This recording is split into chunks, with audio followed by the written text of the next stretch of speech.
Hello, I am the editor-in-chief of the Canada Files, Aidan Jonah, and we have a big story today. There is a global day of action against the war on Yemen, which is actually featuring more than 300 organizations in 17 countries. Now, there's an interesting, especially event coming up around that, and that is the fact that activists are actually blocking the transportation company, which is which is helping the tanks transporting them to Saudi Arabia. The company's name is Paddock Transport International. Now, this is part of as I mentioned before, an international effort to fight the horrific U.S. Saudi-led war on Yemen. But there's been multiple articles basically on the Canada Files about Yemen for good reason, quite frankly. Um, Ironically, back in April 2020, I wrote an article basically detailing how Canada had called for global ceasefire. But the key thing, right, we're arming Saudi Arabia with tanks and we're arming them in the billions of dollars. It was the liberals who actually lifted a suspension of arms imports to Saudi Arabia.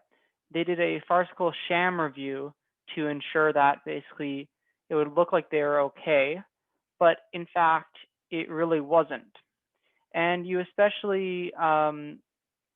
now have, as a result, basically, in September, basically, a UN report said that Canada had helped perpetrate atrocities of the Yemen War, and they were absolutely correct.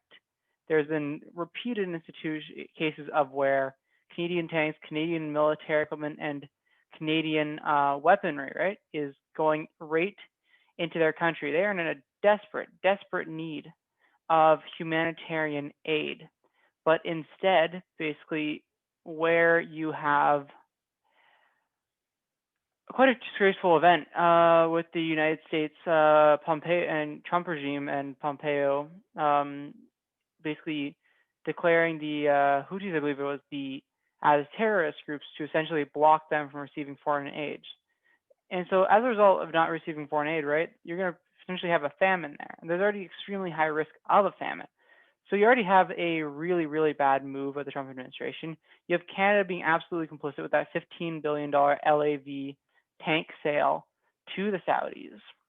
And this action taken by by Beyond War and the day of action against the war in Yemen in general is such a crucial action because at the end of the day, Canadian imperialism is there on so many fronts. It's not just a direct war on a certain country. It's so many measures, whether it's supporting imperialism, whether it's supporting the war.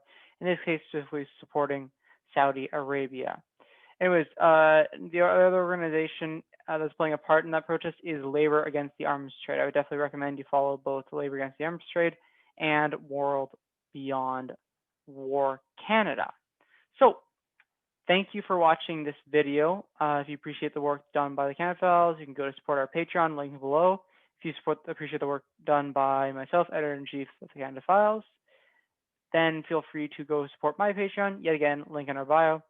Social media, all of our accounts, link really is in our bio. So all the links, all the connections you could possibly want to support the Canada Files and get connected and learn more about us is right there.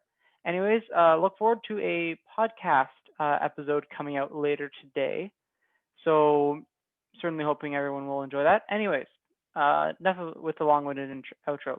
Thanks for watching. Hope everyone is doing okay. Support the campaign in the war against Yemen, and I will catch you all later. Bye.